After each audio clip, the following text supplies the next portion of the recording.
Hello, everyone. Welcome to this workshop 7. Here we are going to start from where we stopped in the previous part. So in the previous lecture, we defined the terminologies that are used in hierarchical data structures. We also described and gave examples of a general tree, binary tree, and binary search tree. And we moved forward to to create a binary search tree.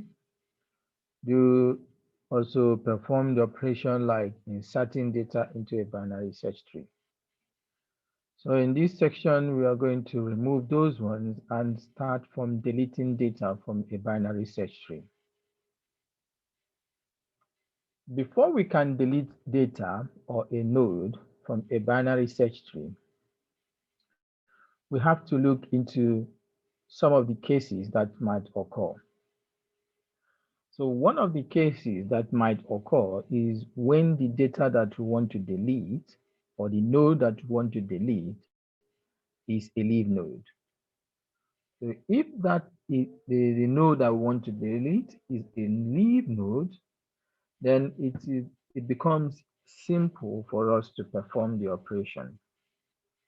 The reason is that we only need to locate the node and delete it from the tree.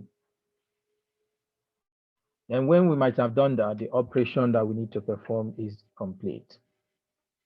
But in a case where the node that we need to delete has a child root or one subroot, then the complexity will increase. This is because we need to delete the node and find a way to move the subtree such that it will get interconnected with the rest of the nodes within the subtree. Then the next case scenario is when the node that we are deleting has two subtrees or two children nodes. So in this situation, it becomes more complex. It will become more complex because at the point of deleting that particular node, we realize that we have two subtrees to take care of. So these two subtrees, one of them needs to replace the position of the node that we have deleted. And the question will be, how do we decide the node among these two subtrees that we replace the node that we have deleted? So that is the question, and that is why it is complex. So in the subsequent slides, we're going to see how we can approach this kind of situation. Now let's have a look at how we can delete a node that is a leave node. So now we want to delete 25 from these three. So when we delete 25, 25 has no child node. So we're going to delete 25 and our operation will end at that point. So if we do that, we have this as our outcome. Then the next case is when the node that we want to delete has a child node. When it has a child node, we have to first do the deletion by deleting the node 25. And when we might have deleted node 25, we will see that 28 will be hanging. It is not connected to any node again. So how do we make it to connect to another node? We have to push it up so to replace the position of the node that we deleted. By doing that, we have the outcome to look this way. So this is how we can delete a node that has a child node. Now let's look at the third case scenario. So the third case scenario is when the node has two subtrees. So in this case, if we delete 23, we will now be faced with the problem of finding which of these nodes among the ones at the right, or which of the nodes among the ones at the left will replace the value that we have deleted. So one way to approach this is by considering looking at the right and looking at the left subtrees and trying to find out which of these ones is the most suitable to replace this. And this is a question I also want you to crack your brain, think about it and try and figure out which of these nodes can replace the node that has been deleted. So one way to approach it, like I wanted to say earlier, is you have to move to the right and search for the smallest number. So if you watch these nodes here, you realize that 24 is the smallest among them. So we can use 24. 24 will become the possible mode that can, the mode that can replace this, the node that can replace this node. Another way is you can look to the left and find the node that has the highest value. So 19 is greater than 14. So in that case, 14 is another, sorry, 19 is another node that can possibly replace 23. So now you see we have two of these nodes that can replace 23. So the question is, why do we decide to use the smallest node from the right subtree?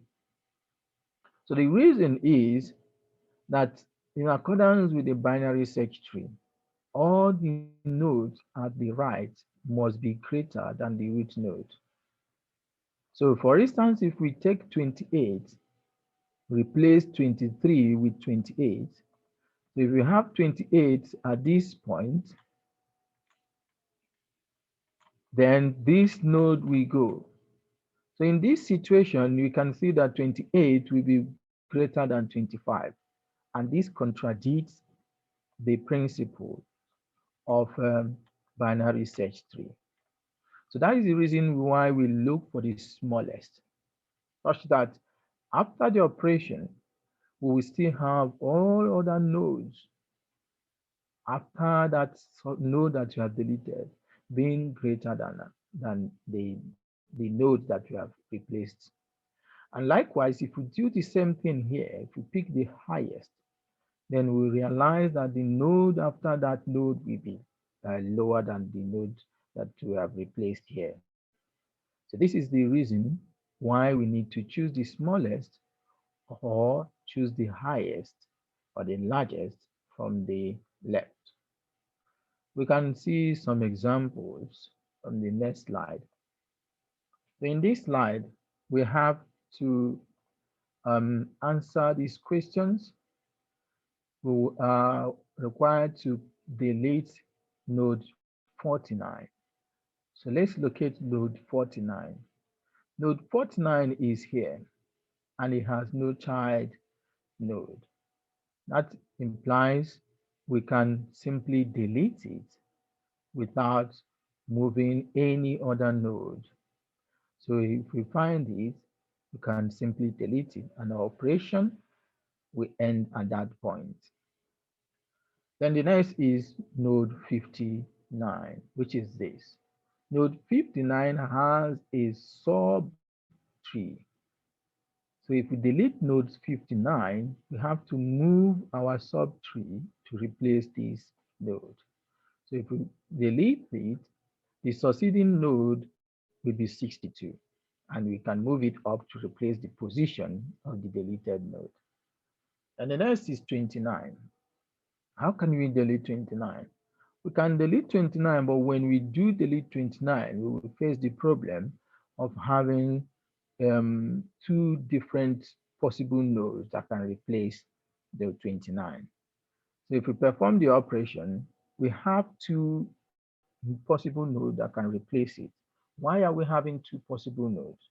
Because the two possible nodes at the left, we have the smallest value, which can replace, and at the right, we have the largest value, which can also take the position of the deleted node. So in this case, we choose the one that is the highest. So when we perform the operation, we have this as our result. Then finally, we are going to face another problem when we delete node 56. On deleting node 56, we will have a subtree that starts with node 47 and another subtree that starts with node 69. So this node has two subtrees. So which of these values here, or the values here, when I mean value, I'm talking about nodes, or the nodes here will replace 56 when we delete it. So this is where we have to perform that operation that we explained earlier. And how do we go about performing this operation? We can perform this operation by looking to the left and finding the smallest value, sorry, the largest value among all the nodes that are there. So the largest value is 47. And another way is to look to the right and find the lowest value. The lowest value is 61. So now, if we perform the first operation, we have deleted this. We're going to see this node to be the preceding node, and this is going to be the succeeding node. So the first operation might look this way, where we have chosen the preceding node to replace the deleted node. And another operation could be in this way, where we have chosen the succeeding node to become the to take the position of the deleted node. So if you look at these two, you might begin to ask, why do we have two? In this case, when you have situations like this, you can have multiple solutions. So you can't say that the right solution is this or the wrong solution, and this is the wrong solution. No, because both of them have the possibility of replacing, or the characteristics to replace, the nodes that we have deleted. And that's the reason you can have, of course, have multiple solutions. So now, this is a way of explaining how you can perform deletion or delete node from a tree that from a node that has two subtrees. Now let's move forward to see other things that we need to do. For us to traverse through a binary search tree, there are two standard methods to perform this operation. One is using depth-first traversal, and the second one is using breadth search or breadth-first traversal. So these two are similar to the principles of depth search and the breadth search principles that you might have studied before now. So on the next slide, we are going to explain further what we mean.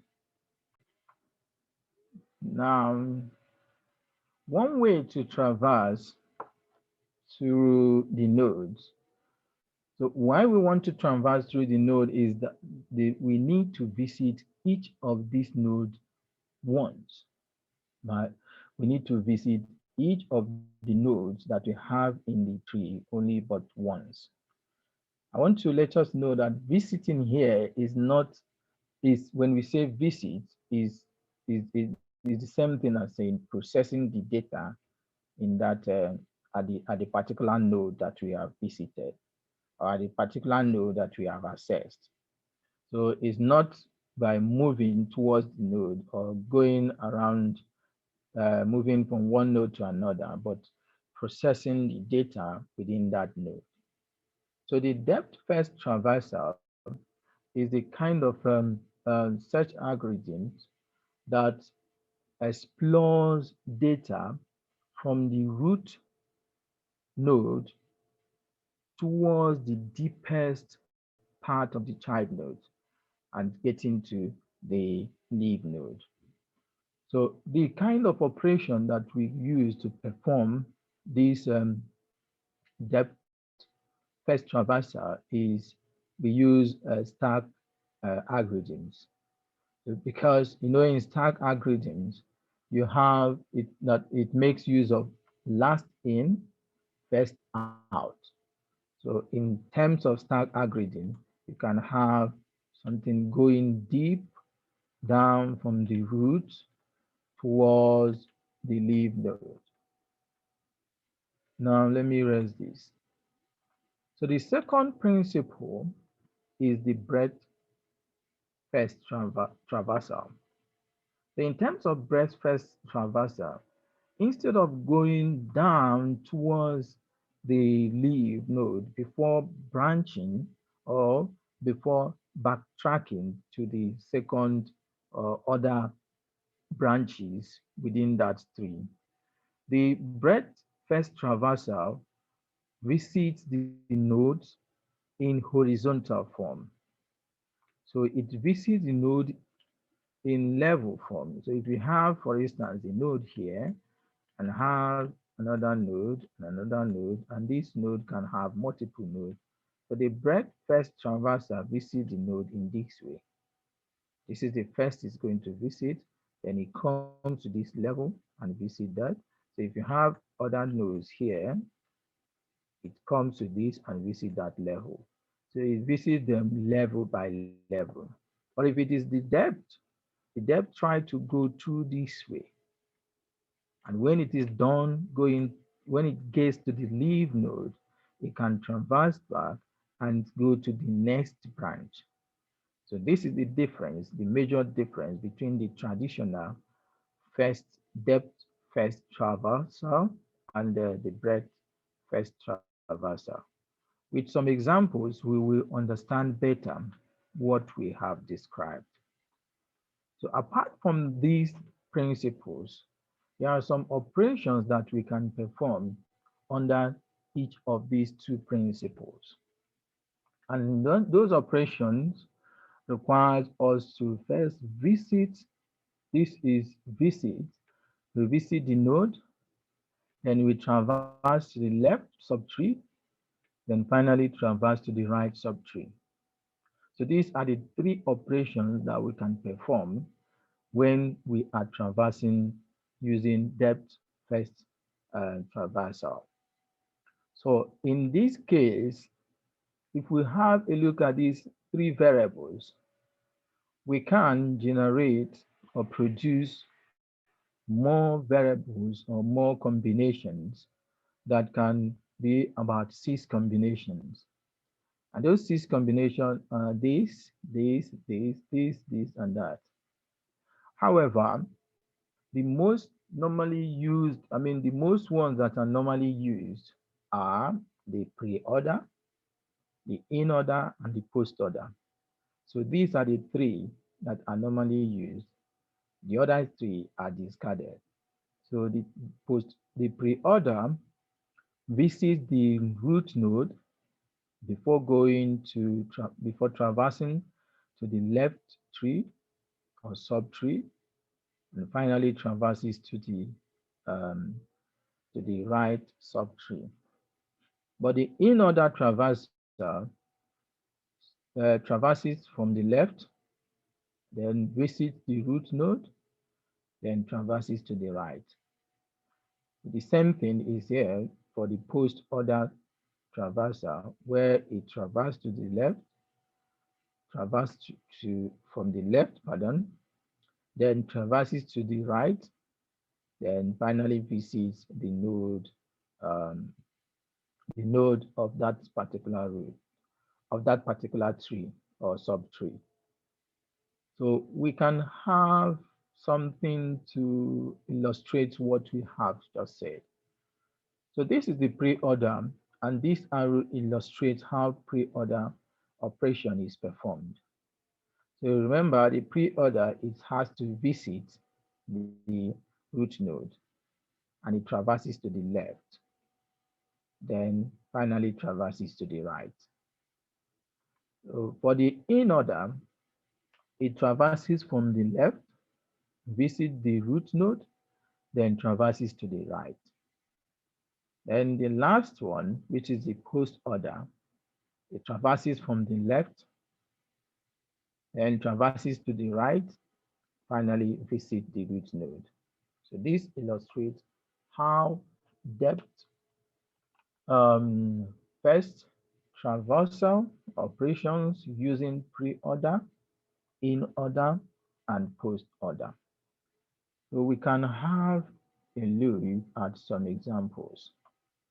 So for this one, we want to look at first how we can find the pre-order. So how do we produce the pre-order of these three? So the first thing we need to consider is that this V is referring to the root node. And the root node is 9. So we're going to visit 9. Remember, visiting 9 means accessing the value at 9.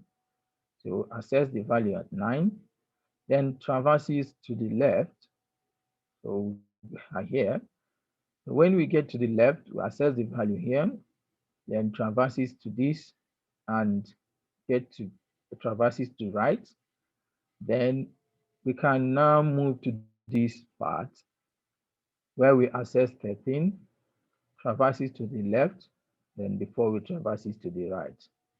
So our result will be this 9, 4, 2, 8, 13, 10, and 25. So now for the in order operation, we have to traverse from the left. So we need to traverse from the left, then we visit the node and traverse to the right. So we perform that operation in that way, traverse from the left again, visit the node, and traverse to the right. And finally, we get these values. So for the last one, which is the right, the post order traversal, using the post order traversal, we have to traverse from the left. So then we traverse to the right and visit the node. So the final thing we will do is visiting the node, which is this one, which is 9. So our result will be from the left, we traverse to the right, then visit the node finally. This demonstrates how we can perform the pre-order, the in-order, and post-order traversal under depth first traversal. Okay, this is another example where we want to explain the pre-order, the in-order, and post-order operations. So using this example to find the pre-order, remember, we have to first of all visit the root node, then traverses to the left. So if you look at this, we have visited the root node, we now traverse to the left, realizing that there's no other node after node A, then we have to traverse to the right tree, where we continue from the root node, which is V, we traverse to the left and traverse to the left again before we get to the right. Then this is will be the final node. So if we perform similar operation using the in order starts from the left, traverses from the left before going to the root node, then traverses before it traverses to the right. So if we take this operation, look for the left first, the root node, then it comes to the left, the root node, then the traverses to the right, and finally it goes to the root node before it traverses finally to M. So this operation shows that the value at the right will be the last one. So the last on the list is the post order. You know, post order will always have the root node to be the last. So the root node is going to be the last node where the operation starts from the left transversal to the right transversal and follow that pattern till you get to the final one, which is the root node. So now we have activity 7.11a, where we want to use what we've learned to drive the three depth first traversal. So we want to use the pre-order, the in-order, and the post-order to drive this depth first traversal. So for us to start with the pre-order, you know, in pre-order, always start from the node because it is V, L, and R. So the V is the node. So we start from the node, visit the left. Because we still have another left here, we visit the left again, then we now visit the right. And when we are done with these three, then we come to this subtree and follow the same pattern till we complete the task. So if we look at the solution, the pre-order start from the root node, visit the left. We have another left here, so we visit the left before we go to the right to visit the dot and ein, then we move to the second subroot. On the second subroot, the following the pattern, which is V, L, and R, we visit the root node here and traverse to the left to visit Kim. Then on this Kim, we have the value right, which is Roy. And at this point, we have reached the leave node. Then we have to move to the right tree, so the right element, visit team, then finally visit Tom. So if we follow this pattern as we have done in the previous ones, we can generate the in-order traversal. So remember the in-order traversal start from the traversing from the left and going to the root, then ending at the right. So if we traverse from the left, we go to the root, then we get to the right, then continue from that pattern until we get to Tom. So the final one is the post-order traversal. So for the post-order traversal, it starts to traverse from the left, then traverses to the right before visiting the root node. So it traverses from the left, then traverses to the right to the dot before visiting the root node. So it does the same thing until we finish at the root node. So the last point to visit using the pre-order traversal is always the root node. So still on activity 7.11. So this is 7.11b. So we have this algorithm to represent one of the processes or the steps we take to perform depth search depth first traversal. So first we have a tree. We know we need to find out if the tree exists.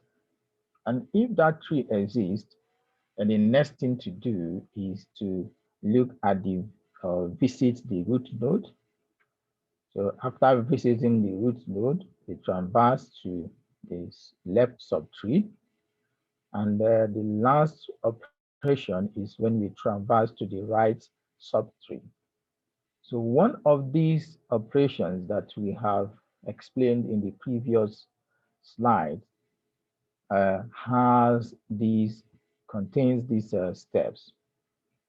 And you would want to, you can decide to pause this video and try and find out if you can identify that particular um, order that can represent this. So the first is the visiting the root node before traversing to the left and finally traversing to the right. So which one do you think is going to be? So having a clue, you have to visit root node, left traversal, and right traversal. So the one we are referring here is the pre-order traversal. So in this case, we want also to explain the remaining two or to drive the other algorithms for the remaining two depth first traversals. So the remaining two will be the in order and the post order. So we can do that by rearranging these steps. So if we rearrange the first step, having the left traversal to the subroot at the left, then before visiting the root and finally traversing to the right subtree. So which one will this be?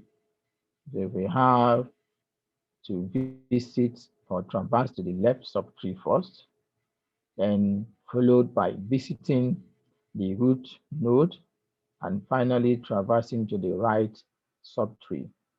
So this will be the the in order traversal,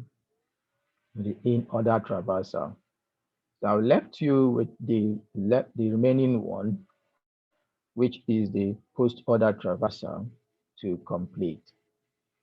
Now, let's see how we can use stack to perform an operation in traversal operation in a depth first traversal. So you remember in stack, we use push and pop operations to either key in data into the stack or pop out data from the stack. So in this case, we are operating depth first traversal. And depth first traversal, from what we have seen and explained, try to explore each of the branches.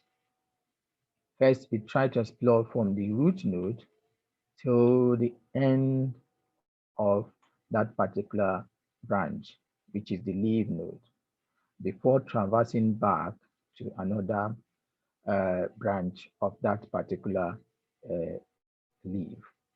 So in this case, if we want to perform the stack operation, so first we have to visit the node, which we have to push in the node. And when we have done that, you have to move or traverse to the left and push in the node at the left.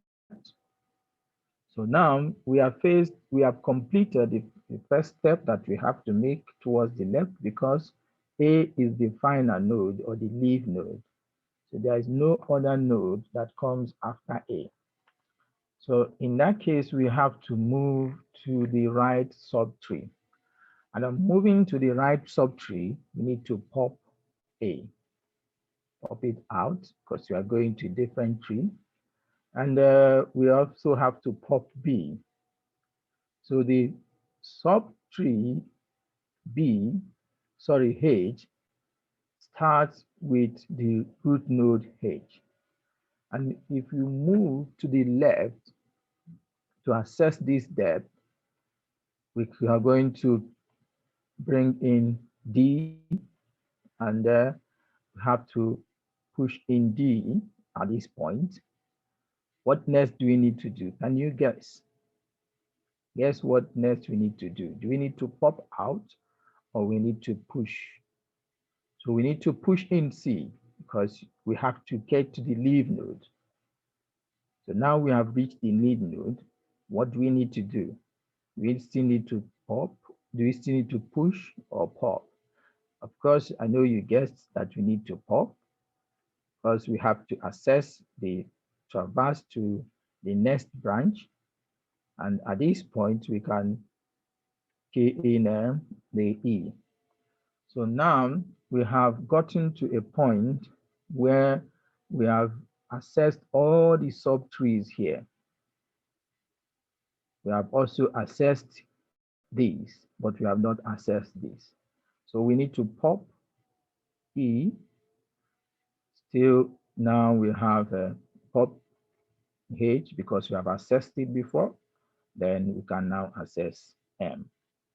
So this is just an algorithm to explain these processes that we have done here. One thing you need to understand here is the term push and pop.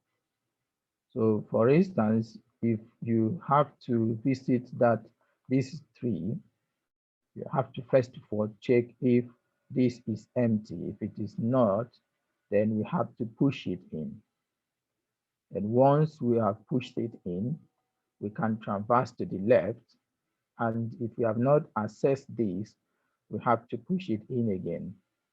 Then once we have done with the branches here, have to go pop out those elements and move to the other subtree. So this is how we can perform this operation using stack for depth first traversal. So let's move to the breadth first traversal. So using breadth first traversal, the breadth first traversal operates in under level by level movement. Okay, so this is not necessary anyway. I wanted to say that this is level 0, level 1, and level 2. So you know them by now. Moving on. Now, the point is that the depth breadth first traversal will visit the first level, which is level 0, then traverses to the left to visit the second level, which is level 1, and traverses back to visit the third level, which is level 2. So if we go with that visiting, so we have 9, 4, 13, 2, 8, 10, and 25.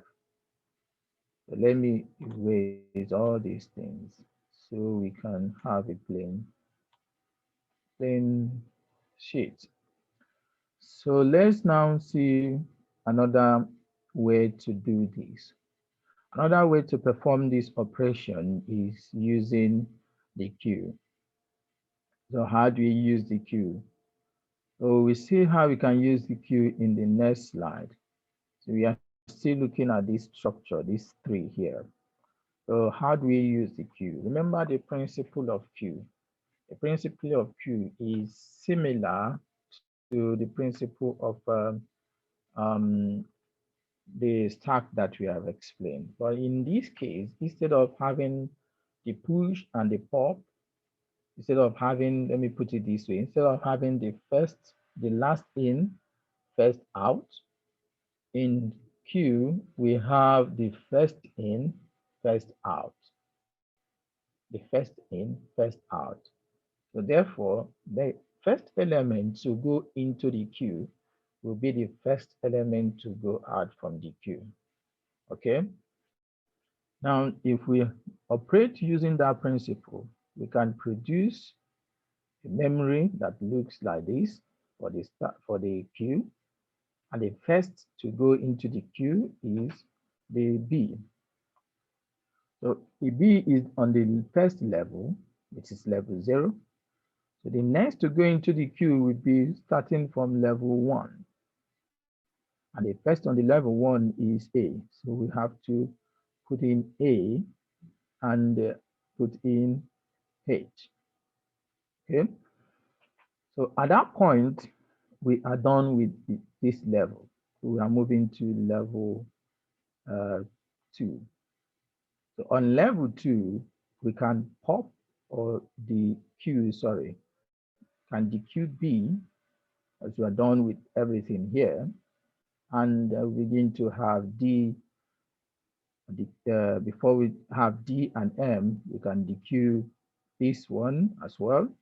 So then you can have H, because we are on this branch of the tree now. You can have H, D, and M. So for us to move further, we may not need this because we have done all we need to do at this subtree. So we are currently at subtree D. So our concern will be the operations that we need to perform after subtree D. So in that case, we can dequeue H and key in our C and E. So this is how we continue the operation till we get to the end of the leaves, which is the terminal leaves. And at the end, we have that we have visited all the nodes within the subtree. So this explains the sequences or the steps that we have to take when we want to perform key operation under breadth first traversal. Okay, so as usual, at the end of every lecture, we try to summarize what we have done and also provide some exercises for you to work and lay your hands on. So you are required to practice and do the exercises. So in case you have any challenge with any of these exercises, you can let me know. And at the same time, you can also bring some of your challenges or questions when you want to attend the tutorial section. So there is also a quiz on the module for you to attempt under workshop 7. So these exercises and the quizzes are to support you so you can practice more of them and get used to how all these operations are performed. So to summarize what we have discussed here, on this lecture, we have introduced and given examples of how we can perform operations like deleting data from a binary search tree. We've seen that the most complex is when the data that we want to delete has two subtrees. So in that case, we need to consider the the highest subtree at the left, and also need to consider, or we need to consider the lowest element at the right, or at the subtree, which is at the right of that node that has been deleted. So we also discussed the pre-order operation, the in-order operation, and post-order operation. We use some examples to illustrate how it works. We went further to discuss the stack and the queue operations for depth first traversal, where we use the stack, and breadth first traversal, where we used the queue. This is where we're going to end this section. Thank you so much. Do have a nice day. Bye.